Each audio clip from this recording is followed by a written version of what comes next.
Ahora vamos a hablar de la energía mecánica. Vamos a entender la energía como la capacidad para realizar trabajo, pero tal como entendemos el trabajo en física. Lo que entendemos como trabajo es el resultado de aplicar una fuerza a un cuerpo y lograr mover ese cuerpo cierta distancia en la misma dirección de la fuerza.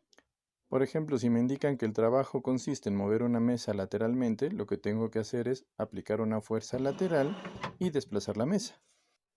En cambio, si aplico una fuerza a algo más rígido, por ejemplo, una pared, no voy a lograr moverla ni a distancia. Entonces no estoy haciendo el trabajo, aunque estoy aplicando la fuerza y no logro mover nada de distancia, entonces el trabajo es cero. Es por eso que el trabajo lo calculamos como fuerza por distancia. Así, si se aplica una fuerza, pero no se logra mover la distancia, el trabajo es cero. Eso sí, debe quedar bien claro que la fuerza a considerar solo debe ser en la misma dirección que la distancia. Este plumón tiene peso, el peso lo jala hacia abajo. No cae porque mi mano hace una fuerza hacia arriba que cancela el peso. Lo mismo cuando lo pongo aquí en el pizarrón, el plumón es jalado hacia abajo por una fuerza que es la de su peso y es sostenido por el pizarrón con una fuerza hacia arriba, que es la normal, y por eso no cae.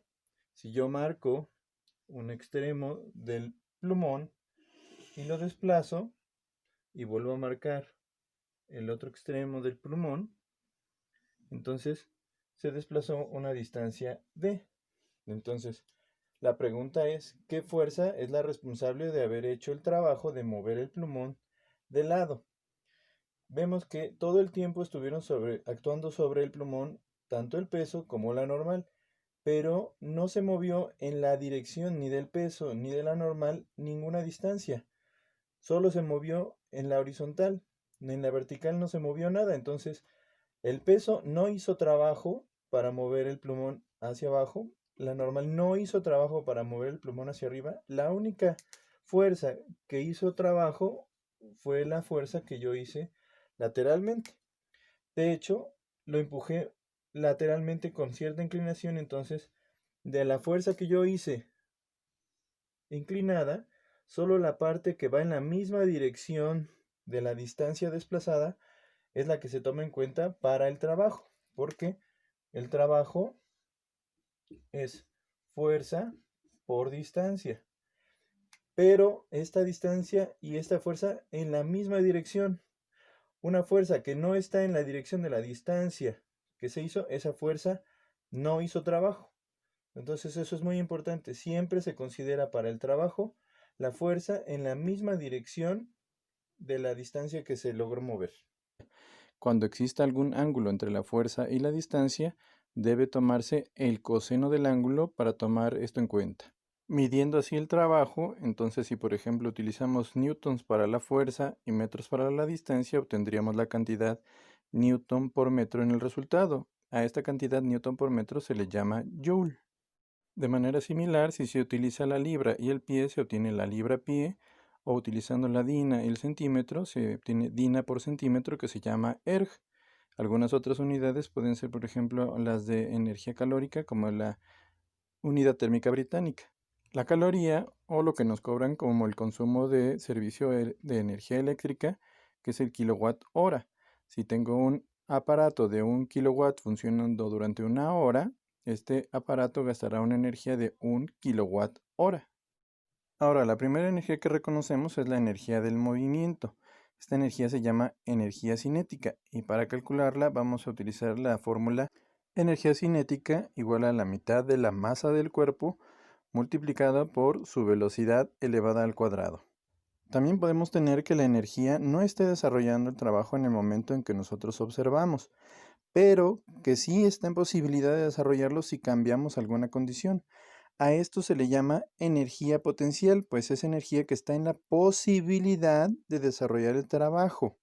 Y dependiendo de qué y cómo se desarrolle este trabajo, podemos tener diferentes tipos de energía potencial. Por ejemplo, hay sistemas como un resorte o una liga que cuando se les estira, oponen una fuerza a este estiramiento y tratan de regresarse. Esta es una fuerza llamada fuerza de restitución y es capaz de realizar un trabajo cuando se le permite actuar. El estado de movimiento de la pelota es reposo, mientras yo lo tenga sujeto, pero está en la posibilidad de que si yo lo suelto, a esta energía debida a la fuerza de restitución de la liga se le llama energía potencial elástica. También tenemos el caso de tener cargas eléctricas en presencia de otras, en cuyo caso crean fuerzas de atracción si son de signo contrario o de repulsión si son del mismo signo. Esto da origen a una energía potencial eléctrica. También existe una energía potencial nuclear creada por las fuerzas dentro del núcleo del átomo, o también podemos tener fuerzas debidas a las reacciones químicas entre algunas sustancias que pueden provocar, por ejemplo, en una batería, la separación entre las cargas eléctricas, que finalmente va a dar lugar a un voltaje, y esto va a ser una energía potencial química. Pero finalmente la que nos va a importar por el momento es la energía potencial gravitacional, la cual es la energía que tiene un cuerpo debido a la atracción de la gravedad. Cuando el objeto cae, la fuerza de gravedad realiza trabajo moviendo el objeto hacia abajo. Ese trabajo se calcula como la fuerza por distancia. Esa fuerza de gravedad no es otra que el peso, y la distancia es la altura que cae el objeto. Como se puede ver, pueden ser distintas alturas dependiendo del nivel que tomemos como referencia. Pero entonces, como la energía es la capacidad de realizar trabajo, entonces este trabajo que realiza la fuerza de gravedad es la energía potencial gravitacional del objeto y se va a calcular multiplicando la fuerza de gravedad, es decir, el peso, por la altura respecto a la cual tomemos la referencia. Puede ser la altura 1 o la altura 2, dependiendo de cuál escojamos. En conclusión, la energía potencial gravitacional se calcula multiplicando la masa del objeto por la aceleración de la gravedad por la altura de caída del objeto, la cual depende de la referencia que tomemos. Ahora bien, en física tenemos un elemento fundamental que es la conservación de la energía, que nos dice que la energía no se crea ni se destruye, solo se transforma. Entonces, en este caso, podemos tener lo siguiente. Toda la energía potencial gravitacional que tiene aquí se transforma en energía cinética conforme cae, de manera que cuando llega aquí abajo, toda la energía potencial gravitacional que tenía aquí arriba se transformó completamente en energía cinética hasta este punto. Una pelota suspendida de una cuerda tiene una energía potencial gravitacional cero en ese punto, cuando está en el punto más bajo, porque no puede bajar más. Respecto a la longitud de la cuerda, aquí su energía potencial gravitacional es cero. Si uno lo mueve lateralmente, entonces ya se levantó cierta altura respecto al punto más bajo que tenía, entonces aquí adquirió una energía potencial gravitacional. Entonces aquí su energía potencial gravitacional ya no es cero.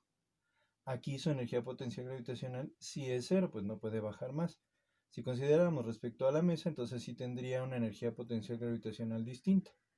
Pero vamos a considerar solo lo que puede bajar. Entonces, a partir de aquí, la energía potencial gravitacional de la pelota solo es la que tiene de la altura respecto al nivel más bajo. Aquí el estado de la pelota es el reposo, o sea, aquí tiene una energía cinética cero. Pero cuando lo suelto y llega a este punto, su energía cinética ya no es cero. ¿Qué pasa? Que la energía potencial gravitacional que le estamos dando aquí se transforma por completo en energía cinética cuando llega al punto más bajo.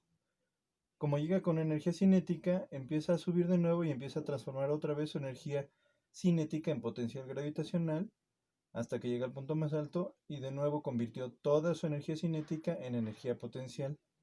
Ahora vuelve a repetir el proceso, vuelve a convertir toda su energía potencial gravitacional en cinética, luego en potencial gravitacional, luego en cinética. Y en el camino entre los puntos va teniendo energía potencial gravitacional y cinética. Solo en los puntos extremos tiene solo un tipo de las dos. En el punto más bajo solo tiene energía cinética y en los puntos más altos solo tiene energía potencial gravitacional.